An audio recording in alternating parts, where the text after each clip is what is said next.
10, 9, 8.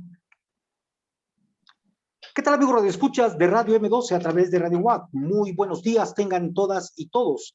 Soy Antonio Sánchez Ballinas, coordinador de su programa Radio M12, donde tratamos de aportar elementos de carácter objetivo para que usted pueda hacer un análisis más objetivo de la realidad de nuestro país. El día de hoy, estimados amigos, vamos a charlar con Héctor Cerezo Contreras. Él es integrante del Comité Cerezo y vamos a hablar acerca de un tema por demás importante para nuestro país, para el mundo. Vamos a hablar de las claves necesarias para entender la desaparición forzada, un texto escrito por los compañeros que han realizado este trabajo, la búsqueda de los detenidos desaparecidos en nuestro país, y que en él aportan elementos que nos permiten distinguir adecuadamente cómo, cuándo, dónde y quién realiza este acto de lesa humanidad, un acto por demás atroz. Vamos a platicar con Héctor Cerezo Contreras y para llevar la charla me acompaña nuestro compañero Josué Camacho, el maestro Josué Camacho. ¿Cómo estás, maestro? Muy buenos días. Muy buenos días, bienvenido a nuestro invitado y buenos días para todos nuestros radioescuchas. Y está también con nosotros nuestro invitado. Gracias, Héctor, por aceptar esta invitación. Héctor Cerezo Contreras, muy buenos días. Buenos días y agradecido con estar en su programa. Gracias, Héctor. Pues en el contexto de lo que se viene próximamente en la última semana de mayo, que es la semana del detenido desaparecido, tuvimos el gusto y el placer de invitarte para que pudiéramos charlar acerca de las claves para entender la desaparición forzada en nuestro país y en América Latina, un texto escrito de manos de quienes están inmersos en esta lucha de la búsqueda de los detenidos desaparecidos en nuestro país. Héctor, quisiera iniciar. ¿Por qué escribir claves? ¿Por qué plantear la necesidad de entender elementos esenciales para entender la desaparición forzada? ¿Cuál es el objetivo de plantear elementos, ahora sí que muy específicos, para poder llegar a entender lo que es este crimen de lesa humanidad? Bueno, es necesario decir que este libro, De Vivos los Queremos, Claves para entender la desaparición en México, es un libro que salió publicado en agosto del 2018. Ya va a cumplir 3 años el libro, ¿no? Y es un libro que tiene como objetivo, uno, ser una herramienta para las familiares, para las organizaciones que sufren la desaparición forzada, para los académicos, las académicas que están tocando el tema, para que puedan entender la génesis, el desarrollo y los cambios que ha tenido la desaparición forzada, sobre todo en México. Dar claridad desde el Sistema Universal de los Derechos Humanos de qué es la desaparición forzada, qué implica. Pero también una herramienta práctica de qué hacer ante la desaparición forzada. Tiene esas como dos objetivos. Y es un libro que va a sistematizar prácticamente 8 años en ese momento del trabajo de documentación que realizamos como Comité Cerezo México respecto a esta grave violación a los derechos humanos. 10 años de documentación. Nosotros tenemos la documentación de personas defensoras de derechos humanos o luchadores sociales que han sido víctimas de esta grave violación desde el año 2006. Tenemos la estadística del 2006 hasta 2021. Sabemos cuántas personas, en qué estados, qué organizaciones, en qué organizaciones participaran, que fueron víctimas, que son víctimas de desaparición forzada. Entonces, decidimos escribir este libro en ese esfuerzo de sistematizar la lucha de los familiares, de las organizaciones, de sistematizar la documentación y de compartir el análisis que hacemos del por qué aparece la desaparición forzada en México y por qué ha tenido diferentes etapas en nuestro país. Por supuesto, relacionándolo con su origen en el mundo y también relacionándolo con esa práctica que ha azotado a muchos países de América Latina. Correcto. Maestro José Camacho, ¿tiene usted alguna pregunta? Adelante, lo escucho. Bueno, pues para empezar, digamos, la charla, ¿no? Creo que como el libro también lo inicia señalando, ¿no? ¿Cómo debemos entender la desaparición forzada? A mí me gustaría que de entrada nos planteara eso, ¿no? ¿Es una estrategia de control social? ¿Es una estrategia de intimidación? ¿Son actos de venganza? ¿Son actos de autoritarismo, no? ¿Cómo podemos entender esto de la desaparición forzada, no? Sí, bueno, la desaparición forzada primero es una práctica, un hecho para la audiencia. Hay diferentes tipos de desapariciones, ¿no? Y una de ellas va a ser la desaparición forzada. Por ejemplo, hay desapariciones incluso voluntarias de personas que se van y no quieren decirle a su familia dónde se fueron. Se van a vivir a otro país, otro estado de la República, etcétera, y no han sido víctimas de ningún delito a manos de particulares o el Estado. Simplemente se fueron y no quieren que sus familiares sepan dónde están. Esa es una desaparición voluntaria. Puede haber desapariciones productos de accidentes. Por ejemplo, un avión se cae en el mar y no encuentran el cuerpo y esa persona pues está desaparecida, ¿no? Fue producto por un accidente o un terremoto, ¿no? O un ciclón o un huracán, en el cual pues hay un evento de la naturaleza y la persona desaparece, no encontramos sus restos o su cuerpo. Y es desaparición. Hay otro tipo de desaparición que es a manos de particulares, de la delincuencia. Un secuestro que culmina cuando los delincuentes pues, ocultan el cuerpo y la familia no sabe absolutamente nada qué pasó. Eso pues, es un delito ya tipificado hoy por la ley general contra la desaparición forzada y es desaparición a manos de particulares, ¿no? De personas, delincuencia común o delincuencia organizada, que por diferentes motivos desaparece a una persona. Pero la desaparición forzada, cuando estamos hablando de desaparición forzada, es una desaparición que reúne, según la Convención Internacional para proteger a las personas de la desaparición forzada, es una desaparición que reúne tres características que se deben quedar de manera simultánea. La primera es que a la persona la hayan arrestado, o la hayan sustraído, o se la hayan llevado, ya sea de manera legal o ilegal, o sea, con orden de aprehensión o sin orden de aprehensión. Ese es un primer elemento. El segundo elemento es que esa sustracción o ese arresto o que se llevan a esa persona haya sido cometida por el Estado, por agentes estatales o funcionarios públicos o servidores públicos, ¿no? O por particulares, pero con el consentimiento, la autorización de agentes gubernamentales. ¿Qué quiere decir esto? Que si yo, presidente municipal, mando a la delincuencia, porque tengo relación con la delincuencia o grupos delincuenciales, a desaparecer una persona, ese se llama una violación de derechos humanos por aquiescencia. O sea, no le exime la responsabilidad porque es el Estado el que está mandatando ya no a un policía, a un militar, sino a un civil, a un particular, a cometer ese acto. Y el tercer elemento es que quien se lo lleva a la persona, la autoridad, uno niega el hecho, o sea, dice yo no fui, yo no sé nada, yo no mandé, yo no lo tengo a esa persona, o oculte el paradero de la persona. Diga, sí, yo me la llevé y no te digo dónde está, ¿no? Entonces, cuando una desaparición reúne esas tres características, estamos hablando de la desaparición forzada, que actualmente en México es un delito tipificado en el Código Penal Federal, bajo la ley general, pero también es una grave violación de derechos humanos. Bueno, es la más grave violación de derechos humanos, considerada en el sistema universal de los derechos humanos, que cuando es de carácter sistemático y planificado, pues es un crimen contra la humanidad, ¿no? Entonces, esa es la desaparición forzada. Los estados han utilizado la práctica de la desaparición forzada como una política o como una estrategia de represión en contra de sus pueblos.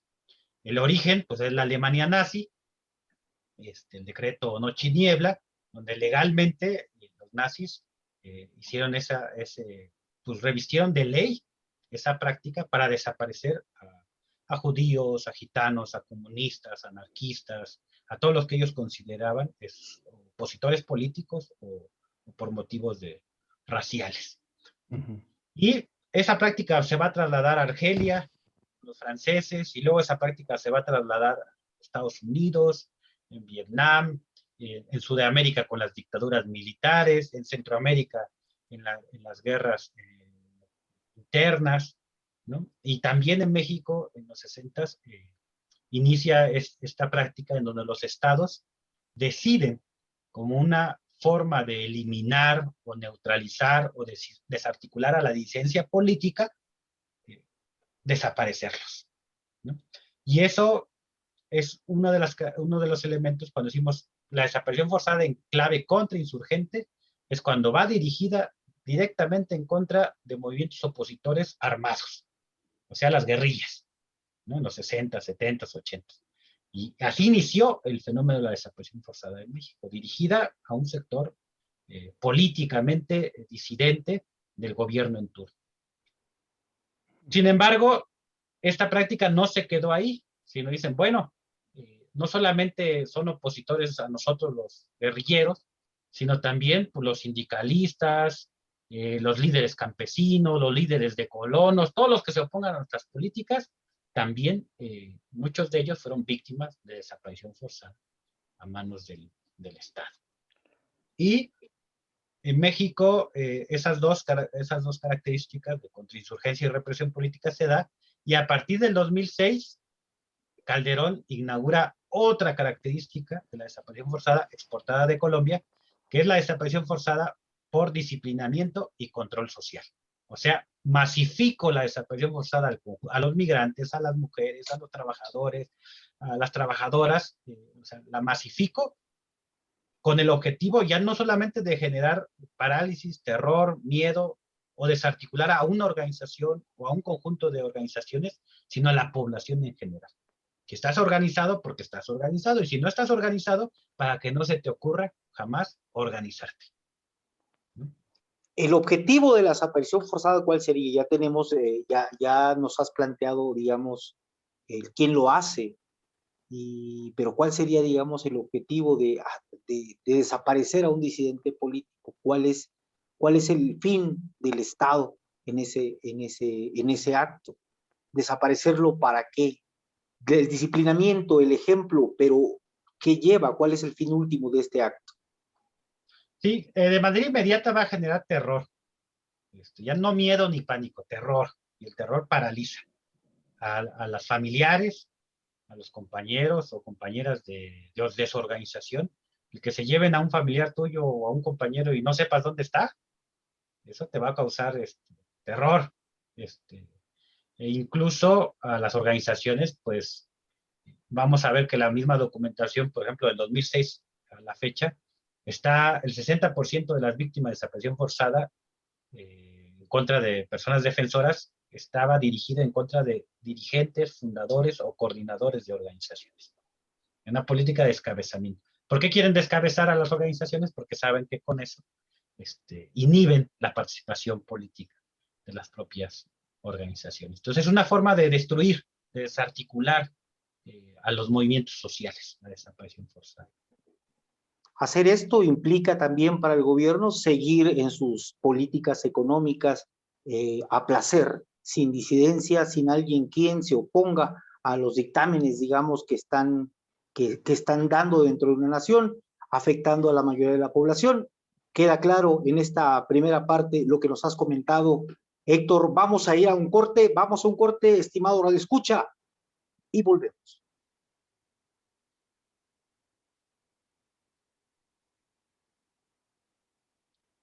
Ya estamos de regreso, estimados amigos. Soy Antonio Sánchez Ballinas, esto es Radio M12. Estamos platicando el maestro Josué Camacho y su servidor con Héctor Cerezo Contreras del Comité Cerezo.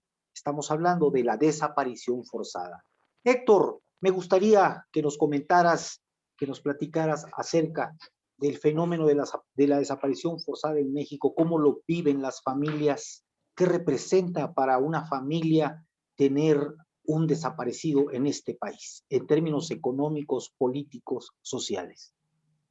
Bueno, lo que tenemos también que comprender, ¿no? Como audiencia, que a lo mejor no tenemos un familiar, ¿no? En esa situación, es que, dada la práctica de desaparición forzada en México, hay distintos tipos de víctimas. ¿A qué me refiero a esto?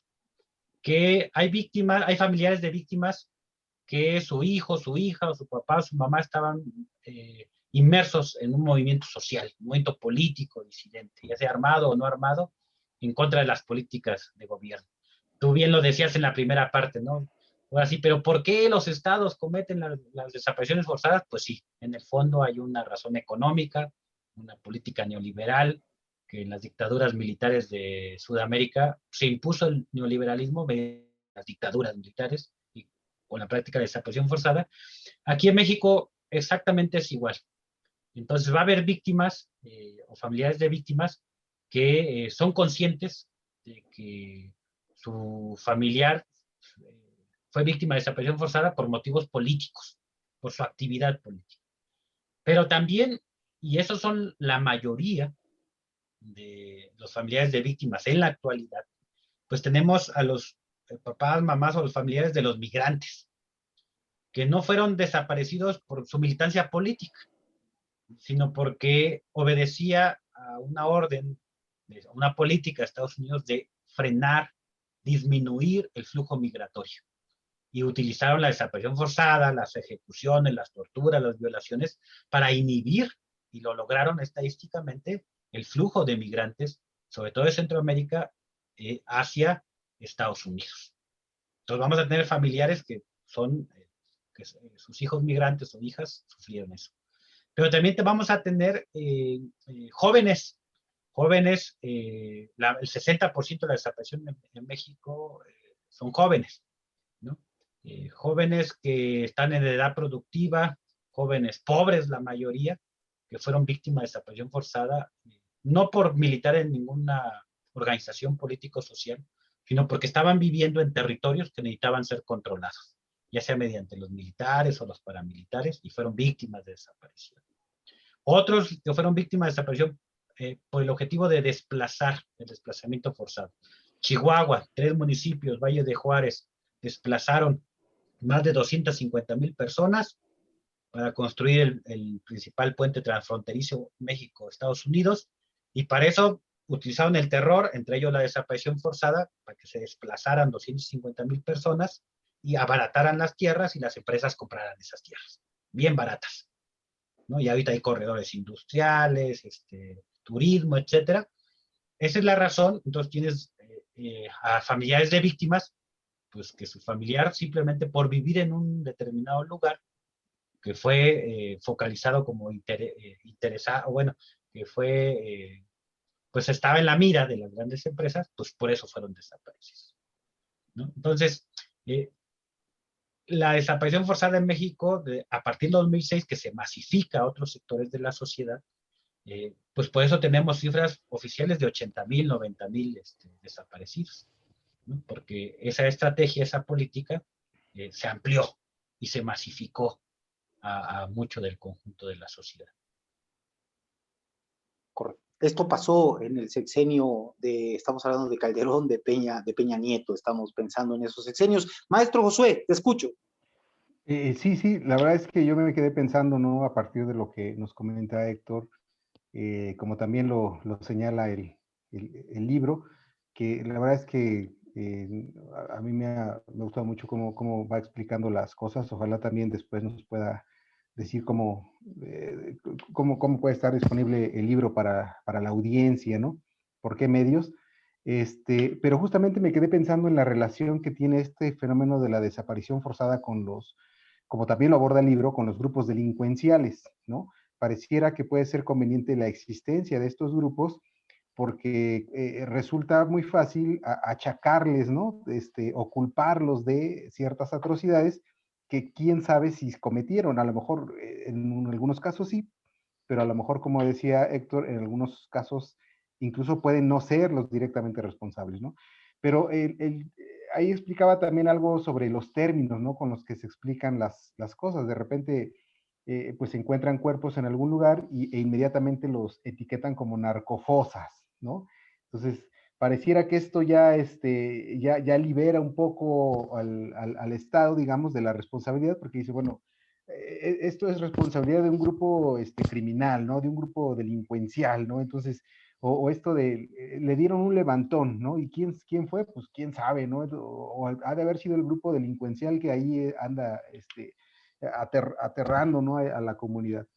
Entonces, esto quisiera que nos pudiera platicar un poco más de la relación de este fenómeno con estos grupos delincuenciales y hasta dónde siempre se pueden atribuir, ¿no? Incluso las ventajas de que se les llame, pues, narcofosas, cuando de repente uno dice, bueno, ¿y con base en qué les aseguran que es una narcofosa, ¿no?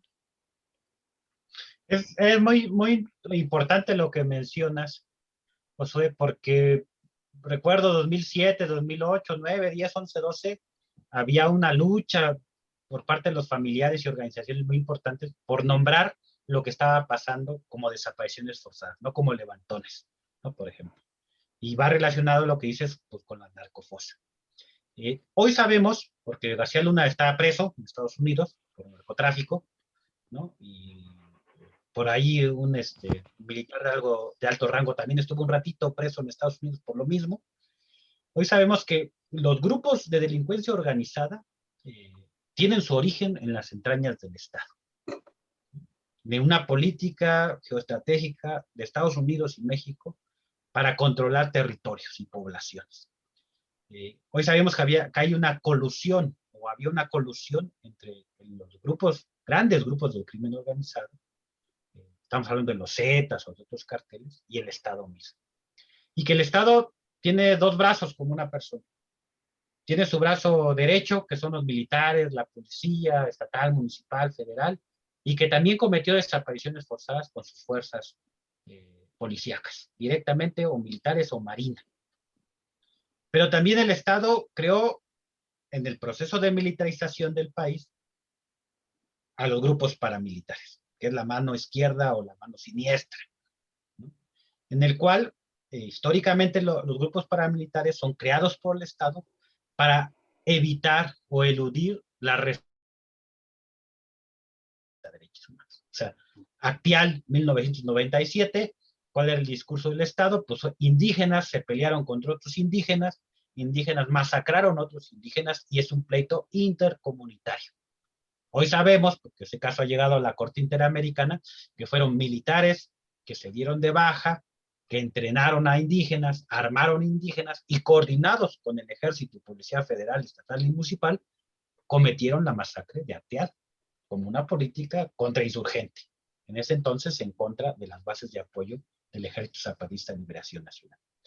Ese caso muy documentado también pasa lo de en Colombia y en otros países. Y acuérdense que vino el general Naranjo, el creador de las autodefensas en Colombia, vino en tiempos de Calderón a asesorar en Michoacán y de repente surgieron las autodefensas de Michoacán. Hasta en el nombre no fueron muy creativos. Crearon grupos paramilitares precisamente para evadir la responsabilidad y decir, pues yo no fui. Son narcotraficantes, es más, yo combato a los narcotraficantes, cuando hoy está demostrado que recibían dinero los narcotraficantes. Ese es el enemigo que se inventó Calderón y siguió con Peña Nieto, el narco como ese gran enemigo que está en todas partes, que hay que combatir, y que el narco comete desapariciones y hacia la sociedad civil, y entre ellos se desaparece. Entonces, ese discurso era muy cómodo del Estado, entonces, pues cuando se llevaba una persona era levantón, cuando encontraban una fosa, pues era narcofosa, ¿no? Hoy, pues no. Hoy el Estado sigue evadiendo su responsabilidad porque no habla de desapariciones forzadas, habla de personas desaparecidas en general, que hasta en el nombre les cuesta trabajo mencionarlo, ¿no? Porque si yo como Estado digo desaparición forzada, es que yo soy el responsable, así automáticamente, ¿no? Entonces, va a ser muy importante entender que la militarización, la paramilitarización, pues permitieron pues las desapariciones forzadas masivas de mucha gente, que algunas sí efectivamente estaban en el narcotráfico, sí, también, pero la mayoría, y vienen incluso las estadísticas de Coahuila, la mayoría de las personas víctimas de desaparición forzada no pertenecían al narcotráfico, ¿no? Entonces, ¿por qué? Porque el objetivo en realidad no era combatir al otro grupo del narco o el Estado combatir al narco, sino era el control del territorio, de la sociedad, de la gente, ¿no? Ese es uno de los fenómenos que se presentan. Por eso la desaparición forzada al principio fue muy confusa. ¿Quién se está llevando a quién? Y los familiares primero decían, pues fue el narco, entonces, ¿a quién le voy a preguntar dónde está mi desaparecido? ¿Al narco? Pero si voy con el Estado, no me quieren levantar la denuncia, o si me levantan la denuncia, luego llega el narco diciendo, ¿por qué levantaste la denuncia? Era mucha confusión, y aunque hoy hay un poco de mayor claridad en la sociedad, sobre todo a raíz de la desaparición de los 43 normalistas de Ayotzinapa, pues todavía queda el gran pendiente, pues, de la impunidad, ¿no? Hasta la fecha, castigo no ha habido en el 99% de los casos. Y también había el halo de que había el narcotráfico ahí involucrado en la cuestión de los 43 desaparecidos de Ayotzinapa, y además me pongo a pensar, Héctor, ¿qué pensará un familiar ir a presentar una denuncia y que su hijo, y que le digan, bueno, es que en qué andaba metido su hijo, ¿no? ¿En qué malos pasos andaría que lo levantó el narco? ¿Cuáles las circunstancias? Y culpabilizar a la misma familia, responsabilizándole, bueno, del tipo de educación que le estaban dando al hijo para que estuviera metido en el narco, cuando en realidad estamos viendo atrás todo un asunto que corresponde finalmente a eludir una responsabilidad por parte del Estado. Y queda muy claro en este momento lo que nos estás planteando, cómo de las entrañas del Estado surge la delincuencia organizada. La historia, los hechos, los eventos nos han demostrado que no hay una diferencia, ni hay, digamos, una separación entre lo que es la delincuencia organizada, llámese narcotráfico o de otro tipo, con el mismo Estado. Parece que son prácticamente lo mismo, Héctor. Sí, y como bien lo mencionaste también, pues los familiares se enfrentan a eso, ¿no? Primero, yo me acuerdo en el 2007-2008, 23 estados de la República no tenían ni siquiera tipificado el delito de desaparición forzada en legislaciones estatales, locales. Así, no existía. Existía en el Código Federal, el Código Penal Federal, pero estaba mal tipificado. Entonces, una de las grandes luchas que luchar porque al menos exista una ley, una legislación que sea reconocida la desaparición forzada como un delito en México. Y incluso si recordamos todo lo de Calderón y la guerra contra el narco, pues a través de los medios de comunicación, de algunos, sobre todo de los masivos, televisión, sobre todo, se llegó a que la gente justificara incluso la desaparición forzada. Como tú decías, por algo se lo llevaron, seguramente andaba en malos pasos, ¿no? O peor, se fue con el novio, o se fue a Estados Unidos, ¿no? Y efectivamente, pues, ¿qué le hizo? ¿Qué le hizo que se fue de la casa? ¿No? No lo educó bien. Pues la culpa es de usted, ¿no? Como familiar, como papás, no del Estado. Entonces, fue una lucha, bueno, y sigue siendo una lucha, pero en ese momento, una lucha de los familiares muy importante, el que el Estado reconociera la práctica de desaparición forzada. Segundo, que los ministerios públicos levantaran las denuncias por desaparición forzada. Nosotros encontramos en 2012 en Michoacán una circular interna, y por ahí nos filtraron, donde se les ordenaba a los ministerios públicos estatales que no levantaran denuncias por desaparición forzada, que les llamaran secuestros, privación ilegal de la libertad, todo excepto desaparición forzada. Había una política, porque la desaparición forzada no solamente implica el actuar del militar o de la policía, sino implica las fiscalías, que son cómplices de la práctica de desaparición forzada, ¿no? Entonces, con esa circular, pues los familiares decían, pues sí, yo denuncié, pero me pusieron secuestro, y era otra lucha para que tipificaran bien lo que estaba pasando.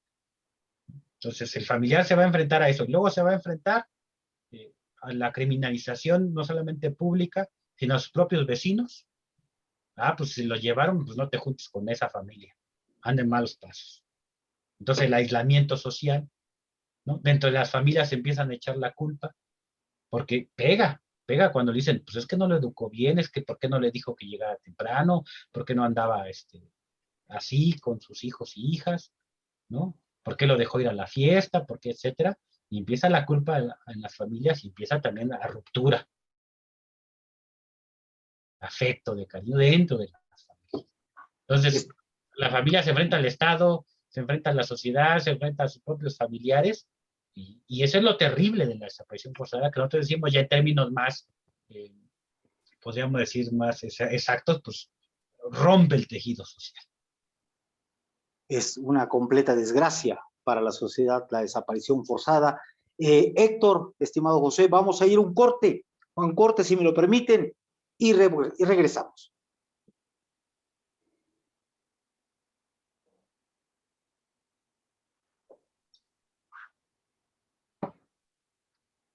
Ya estamos de regreso, estimados amigos, el último bloque de Radio M12, un programa hecho para usted desde nuestra Universidad Autónoma de Puebla, un programa donde la libertad de expresión la hacemos todas y todos. Maestro Josué, te escucho. Sí, pues justamente siguiendo este hilo, ¿no? de la conversación que nos está llevando Héctor, justamente quería que nos platicara un poco más sobre esto, ¿no? Sobre cuáles son las políticas que inciden o que deberían incidir en el tema de la desaparición forzada, ¿no? Hablamos de políticas de seguridad, políticas de derechos humanos, por ejemplo, ¿no? Porque podría parecer que no los hay, pero también nuevamente en la obra nos explican muy bien, ¿no? Cuáles son los derechos de las víctimas de desaparición forzada, ¿no? De las víctimas y de sus familias. Uno de ellos, entiendo, es el derecho a la verdad, ¿no? El derecho a saber qué pasó. Y es un derecho que de entrada, pues, se violenta, ¿no? Se transgrede. Y que, bueno, pues existen otros organismos a los cuales se debería poder acudir, ¿no? ¿Cuáles son estos derechos, Héctor? Si pudieras hablarnos un poquito más de estos derechos a los que tienen acceso las personas o deberían poder tener acceso las personas y familiares, ¿no? De víctimas de desaparición forzada. Sí, suena terrible, ¿no? Hablar de ese tema, pero sí hay algo que se llama derechos de las víctimas.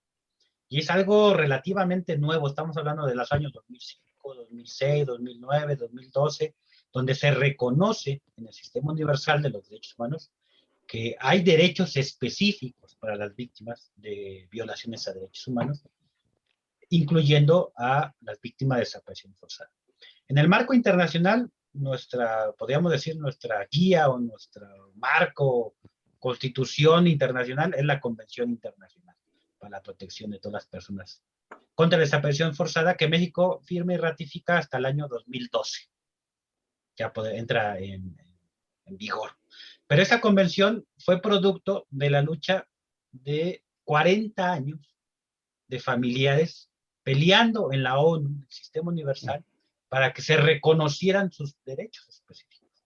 Madres de Plaza de Mayo, madres chilenas, centroamericanas, guatemaltecas, etcétera, y también las mexicanas, que estuvieron 40 años en la ONU tocando puertas con expertos, expertas, diciendo, pues la desaparición forzada es un fenómeno mundial, en América Latina se agudizó y como víctimas tenemos derechos.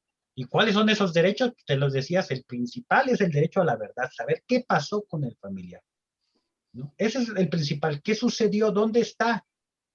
No lo podemos dar por muerto, porque no sabemos dónde está. Si está muerto, pues entrégame sus restos. Pero mientras no me entregues sus restos, mientras no me digas quién se lo llevó, dónde lo mantienen o lo tienen, pues sigue la calidad de desaparecido. Entonces, el derecho a la verdad va a implicar el saber qué pasó, y ese derecho de la víctima es una obligación del Estado. El Estado está obligado a decirle a la víctima la verdad. Entonces tiene que ver también con la investigación, ¿no? Y aquí es el problema, porque es el Estado que se investiga a sí mismo. El perpetrador que se investiga a sí mismo. Juez y Sí, Entonces, parte. pregúntenle a García Luna. no, pues. Es como decirle a García Luna que hoy sabemos que está preso por narco, por delincuente, por corrupto, por etcétera, y los familiares diciéndole a García Luna, dígame dónde está mi familia.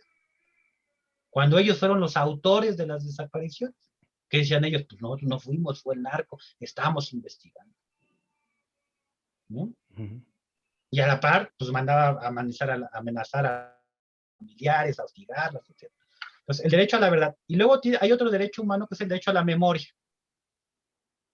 Las familiares tienen el derecho de reivindicar quién era su familiar, su nombre, qué hacía, dónde trabajaba, si fue por motivos políticos, cuál era su diario político. Tiene ese derecho, pero también el Estado tiene la obligación de respetar ese derecho sin intervenir con el familiar y también por su parte el mismo Estado reconocer a las víctimas de manera pública y oficial. O sea, decir, sí son víctimas, no merecían, porque nadie, ningún ser humano merece ser víctima de desaparición forzada, etc. Y luego el otro derecho, memoria, verdad, es el de justicia. Ahí sí tiene que ver con la investigación y la sanción a los responsables materiales e intelectuales de la desaparición forzada. O sea, no quedarnos solamente con el policía o el militar de bajo rango o el grupo delincuencial al servicio del gobernador o de la presidencia, sino quién le ordenó a esos policías, a esos militares. Y hay cadena de mando y hay rangos y se tiene que ir hasta arriba y eso ya lo establece. Entonces, investigación, sanciona a los responsables de las graves violaciones a derechos humanos, porque lo que vivimos en México es que existe y se mantiene la impunidad. Y el mantener la impunidad es mandarle el mensaje al perpetrador de que puede continuar cometiendo las graves violaciones de derechos humanos porque no hay consecuencia, ni legal, ni política, ni moral. Entonces, no basta con que el actual presidente diga ahorita, no desaparezcan a personas, porque el día que no esté él y ordenen desaparecer, pues los mismos que desaparecieron antes van a volver a desaparecer, como lo hicieron los militares en los 70s, que luego desaparecieron en los 80s, que luego desaparecieron personas en los 90s, y luego en el 2006 los volvieron a reincorporar para desaparecer personas en el 2006, ¿no? El otro derecho muy importante es la reparación integral del daño, y la reparación integral del daño, dentro de esa reparación integral hay algo que se llama medidas de no repetición, que es lo más importante, porque es qué tiene que cambiar en el país a nivel económico, político, cultural, de seguridad pública, para que no se vuelvan a cometer las desapariciones forzadas. ¿Qué tiene que cambiar? Para que no se den las condiciones para que ningún funcionario ordene o cometa las desapariciones forzadas. La reparación integral del daño también tiene que ver con indemnización, satisfacción, o sea, tiene que ver con medidas médicas, psicológicas, de trabajo, tiene que ver con, sí, una indemnización económica también por los daños. Reparación integral lo define la ONU como intentar aliviar el sufrimiento de las víctimas. Porque no vas a poder reparar, o sea, no, una persona no se descompone, no es una máquina que tú la repares de igual. Entonces, la palabrita causa mucho conflicto en las víctimas porque dicen, pues, ¿cómo van a reparar a una persona desaparecida? A ver, repara a mi familia, pues no. Entonces, la ONU, pues ahí Sí. dijo, bueno, por reparación entendemos intentar aliviar el sufrimiento de las víctimas. Entonces, esos que son derechos de las víctimas son obligaciones de los estados. Entonces, toda víctima de violación de derechos humanos, el Estado tiene la obligación de garantizarle verdad, memoria, justicia, reparación integral y medidas de no repetición. Okay. Como obligación del Estado y más porque ya firmó y ratificó la convención y México es famosísimo en el mundo por firmar todos los tratados internacionales de derechos humanos. Aunque no cumpla ninguno, todos pero están todos. firmados y sellados. Lo firma, lo ratifica, hace un festejo, lo anuncia, aunque no respete nada. Correcto. Estamos ya a punto de ir cerrando el programa, estimado Héctor.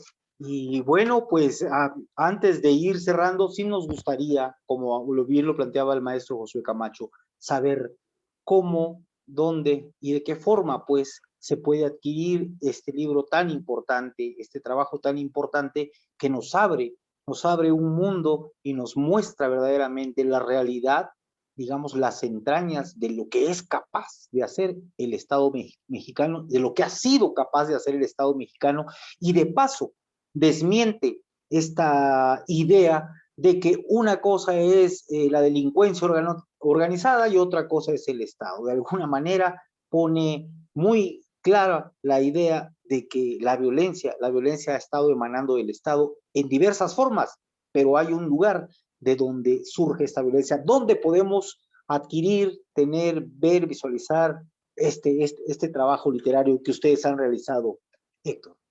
Bien, pues el libro, desgraciadamente, voy a tener que quemar, no voy a decir nombres, pero ninguna librería de las famosas lo quiso vender, así, ¿no? O sea, no te dicen que no, pero tampoco te dicen cuándo, y pues ahí se queda en el limbo. Entonces, ahorita la única forma de adquirirlo, sobre todo la gente que está en el interior de la República, es por Mercado Libre, así. En Mercado Libre ponen vivo los queremos, claves para entender la desaparición forzada, y viene Mercado Libre, y quien sí lo está mandando es la Brigada para en Libertad, ¿no? Ellos sí te lo mandan. Entonces, la única forma así de adquirirlo, digamos, por internet, es a través de Mercado Libre, ¿no? No hay otra forma ahorita, físicamente, también por el COVID, pues de ir como a un lugar, ¿no? Físico a comprar el libro. Ahorita no tenemos, salvo internet. Si no, las librerías no han querido. Aún así, es una edición que ya ahorita a los 3 años tenemos ya muy pocos libros. Tenemos que sacar otra reimpresión tal vez con otro. O sea que o sí, actualizar. sí lo han si ya adquirido a pesar del, digamos, el bloqueo ahí un poco extraño. No es un bloqueo, pero sí es un bloqueo. A pesar de eso, el libro sí ha llegado a mucha gente. Sí, digamos que económicamente ha sido exitoso, pues, se ha vendido. Perfecto. Se vende a 200 pesos, ¿no? Perfecto. Pues quien lo quiera adquirir, ¿dónde? Mercado Ya Libre. saben, Mercado Libre. Maestro Josué Camacho, te escuchamos ya casi en el cierre. Sí, pues ya para terminar, me gustaría, ojalá nos pueda comentar rápidamente sobre dos aspectos que también me parecen muy importantes que retoma el libro. El primero es que con digamos, con tanta desaparición forzada, ¿no? Con estos antecedentes que nos ha resumido muy rápidamente Héctor, pues se esperaría que ya no hubiera movimientos sociales, ¿no? Se esperaría que ya no hubiera reclamos, se esperaría, sin embargo, al parecer no que el funciona. terror cumpliera su función, ¿no? Que el terror funcionara. Afortunadamente parece ser que no es así, que en algunos casos incluso puede hacer que resurja un movimiento con mucha mayor fuerza, ¿no? Y lo veíamos, por ejemplo, en los padres de Ayotzinapa, ¿no? Que decían, ya se llevaron a mi hijo, o sea, yo ya estoy, alguna mamá decía, yo ya estoy muerta, o sea, ya no tengo nada si perdí a mi hijo, ya no tengo nada que perder, ¿no? Y pareciera que eso, en lugar de detenerla, dice, pues ahora voy con todo, porque ya no tengo nada que perder, ¿no? Me has quitado lo único que podía valer la pena en mi vida, ¿no? Que es mi hijo. Entonces, ¿qué pasa con este fenómeno? Es decir, la desaparición forzada, como tú bien mencionabas y también lo explican ahí a más detalle en el libro, pues quiere infundir esto, miedo, terror, pero se esperaría entonces que ya no hubiera movimientos sociales, que ya no hubiera reclamos, y no es así, surgen. ¿Qué pasa ahí? Y ojalá también, y bueno, yo creo que esto va de la mano, algo de lo que surge, por ejemplo, y ojalá también nos puedas decir como rápidamente, cómo surge la FEDEFAM, ¿no? La Federación Latinoamericana de Asociaciones de Familiares de Detenidos y Desaparecidos. Bien, no voy a ser tan optimista en este tema porque gracias a toda la guerra de Calderón, Peña Nieto pudo en año y medio imponer 14 reformas estructurales neoliberales, sin una mayor oposición. O sea, efectivamente, afortunadamente, como tú dices, la intencionalidad del Estado de aterrorizar a la sociedad, de paralizarla, desarticularla, no se cumple 100%.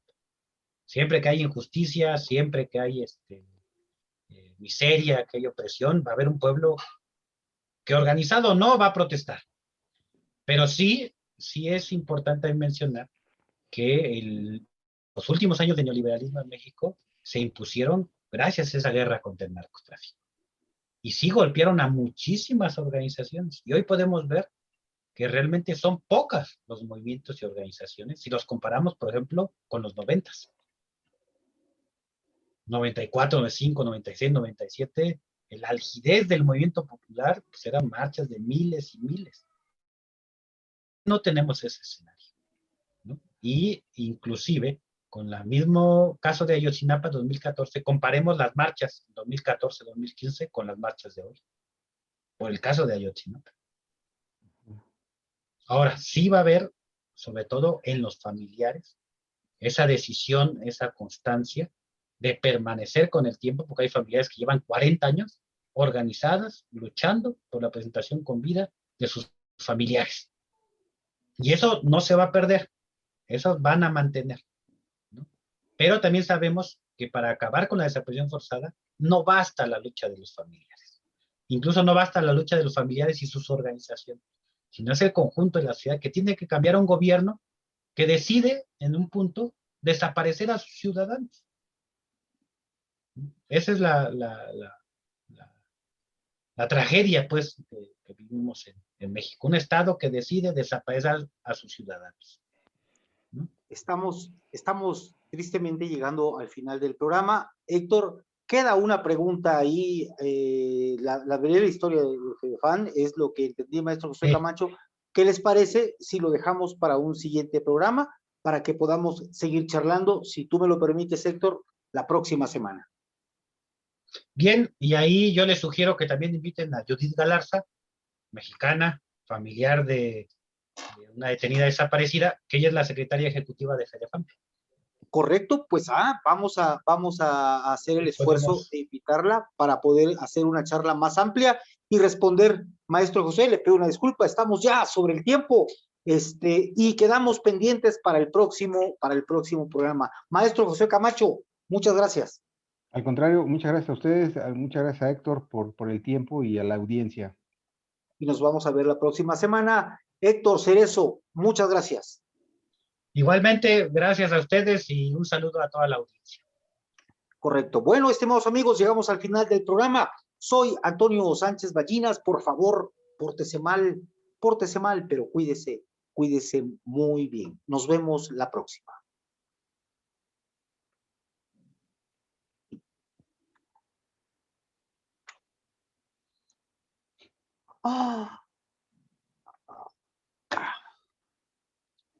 ¿Sí quedó? Yo pensé que iba a decir, no se grabó, hijo. No, voy. No, ya vi el de arriba que sí dice grabando. ¿Sí? ¿A dónde vamos? Sí, de hecho no ha cortado la grabación. Sí, no le he cortado, estoy.